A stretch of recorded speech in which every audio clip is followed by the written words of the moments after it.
কেটে কুটে রেখে দিয়েছি। যত আছে তার তত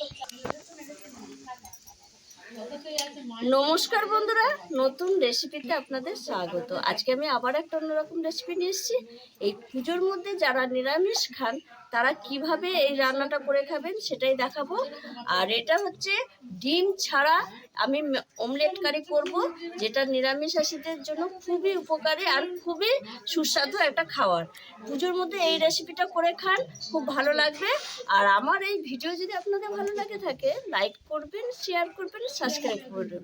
আর এই ভিডিওটা আপনারা স্কিপ করবেন না, প্রথম থেকে শেষ পর্যন্ত ভিডিওটা দেখবেন আমি কিভাবে এই অমলেট কারিটা করি ডিম ছাড়া। তার জন্য আমি নিয়ে নিয়েছি এখানে সয়াবিন আর আলু দেবো। আলু নিয়ে নিয়েছি, আর নিয়ে নিয়েছি একটা সেদ্ধ করা আলু, ঘি, কাজু বাদাম বাটা, আদা বাটা, নুন, টমেটো সস, তেজপাতা, হলুদ গুঁড়ো, জিরের গুঁড়ো, লঙ্কার গুঁড়ো, কালো জিরে, আর এই যে পাঁপড়টা লাগবে মেন, আর এই সাদা তেল, আর কিছু লাগবে না। প্রথমে আমি সয়াবিনটা একটু আধখচা করে একটু পেস্ট করে নিয়ে আসবো মিক্সিতে। এটা হাতে চেপে এরকম একটু ইয়ে করে দিলেও হয়, এরকম ছোট ছোট করে কেটে দিলেও হয়। আমি একটু মিক্সিতে দিয়ে নিয়ে আসছি।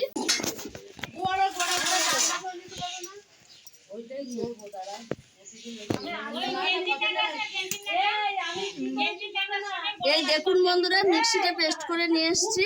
সয়াবিনটা আর একটু খচা খচা করে এনেছি। এদিকে উনুন ধরিয়ে কড়াই বসিয়ে দিয়েছি। এবার আমি কড়াইয়ে দিয়ে দেবো একটু তেল।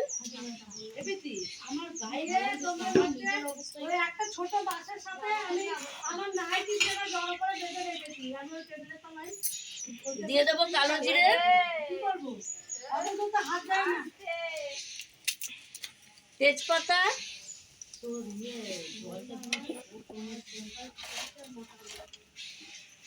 এইবার দিয়ে দেবো আমি একটু আদা বাটা,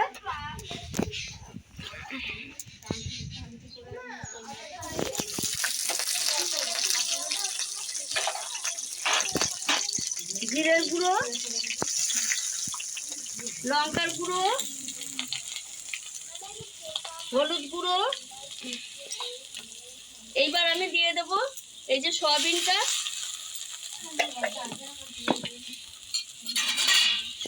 দিয়ে একটু নেড়ে ছেড়ে নেবো।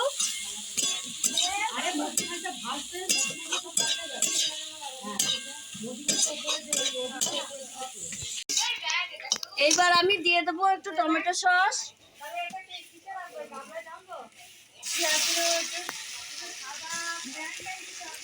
এবার আমি একটা আলু একটু হাতে চটকে দিয়ে দেবো, দিয়ে সয়াবিনের সঙ্গে ভালো করে মিশিয়ে নেবো, কষিয়ে নেবো আর কি।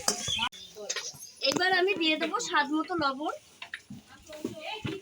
দিয়ে আমি 2 মিনিট একটু নেড়ে নেবো।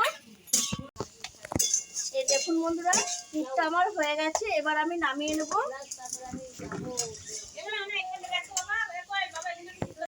দেখুন বন্ধুরা, আমি ধুয়ে কড়াইটা বসিয়ে দিয়েছি।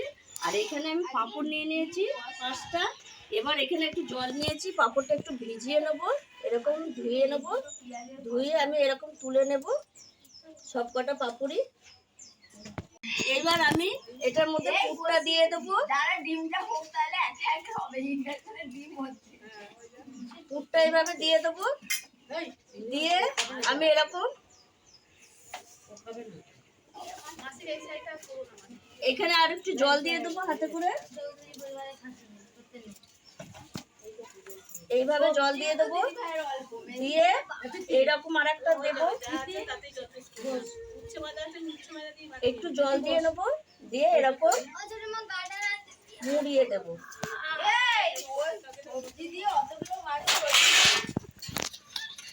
এরকম মুড়িয়ে দেব, দিয়ে এইভাবে আমি সবকটা অমলেট করে নেব। দেখুন বন্ধুরা, এই কটা অমলেট আমি সেট করে নিয়েছি। এই কটা ভেজে নেবো। পুর যা আছে আরো 2-3টে হয়ে যাবে, পাঁপড়ও আছে, আমি আর 2-3টে শেপও পরে করে নিচ্ছি। এবার আমি কড়াইয়ে তেল দিয়ে দিয়েছি, সাদা তেল। আর এবার আমি আস্তে আস্তে এগুলো একটু ভেজে নেব। দেখুন বন্ধুরা, একটা ভেজে নিচ্ছি। এইভাবে আমি সবকটা অমলেট ভেজে নেবো। আর কি সুন্দর ফুলেছে দেখুন, দারুণ হয়েছে। এইভাবে আমি সবকটা অমলেট ভেজে নেবো। দেখুন বন্ধুরা, অমলেটগুলো সব ভাজা হয়ে গেছে। আমি তারপরেও 2-3টে পুর ছিল বলে দিয়েছি, ভেজে নিয়েছি। এবার ওই তেলেই আমি ফোড়নে দিয়ে দেবো তেজপাতা।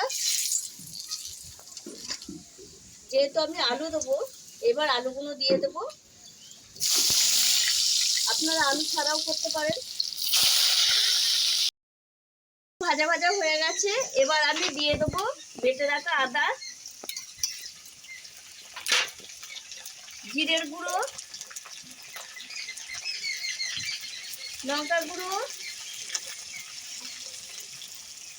হলুদ গুঁড়ো,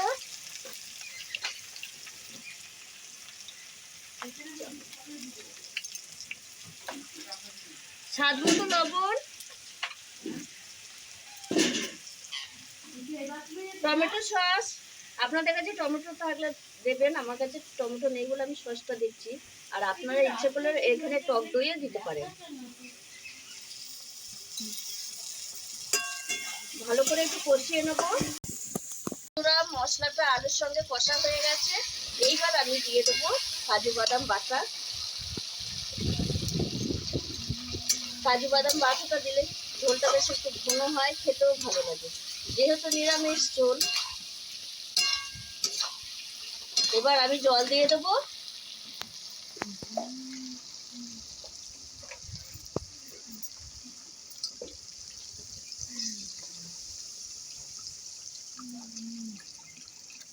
ঝোলটা ফুটে উঠলে আমি অমলেটগুলো ছেড়ে দেবো। ঝোল ফুটে উঠেছে 5 মিনিট, আর আলুগুলো খুব ভালোভাবে সেদ্ধ হয়ে গেছে। এবার আমি এই অমলেটগুলো দিয়ে দেব।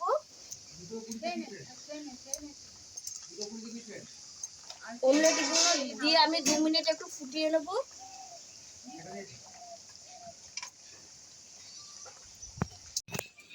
2 মিনিট হয়ে গেছে অমলেটগুলো দিয়ে আমি ঝোলটা ফুটিয়েছি। আর দেখুন বন্ধুরা কত সুন্দর লাগছে। মনেই হচ্ছে না যে এটা ডিমের অমলেট নয়, এটা নিরামিষ পাঁপড়ের অমলেট। আর এবার আমি ওর উপরে দিয়ে দেবো একটু ঘি। যেহেতু নিরামিষ তরকারি, একটু ঘি দিলে ভালোই লাগে খেতে। দিয়ে এবার আমি নামিয়ে নেব। কত সুন্দর হয়েছে দেখুন বন্ধুরা।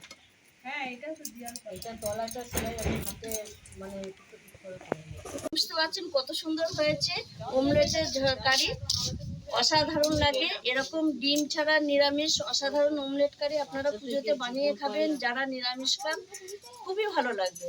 আর আমার এই ভিডিওটা যদি আপনাদের ভালো লেগে থাকে তাহলে লাইক করবেন, শেয়ার করবেন, সাবস্ক্রাইব করবেন। আবার দেখাবে আগামী ভিডিও। টাটা।